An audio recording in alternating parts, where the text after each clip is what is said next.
In July 2023 I travelled to Cavendish, which is on Garryward country in Victoria, Australia. The purpose of the trip was to collaborate with the land and not to paint the landscape.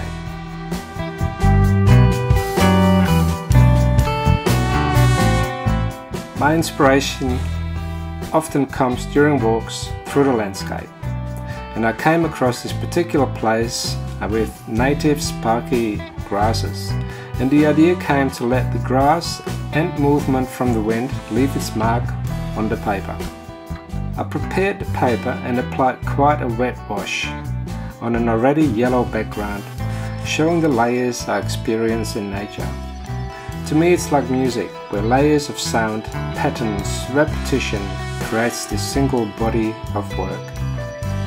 Painting 1 will sit on the grass and dry, and painting 2 I'm going to push or lay on top of a spiky bush. Collaborating with the land is hugely important to me to achieve a body of work that reflects and respects the land.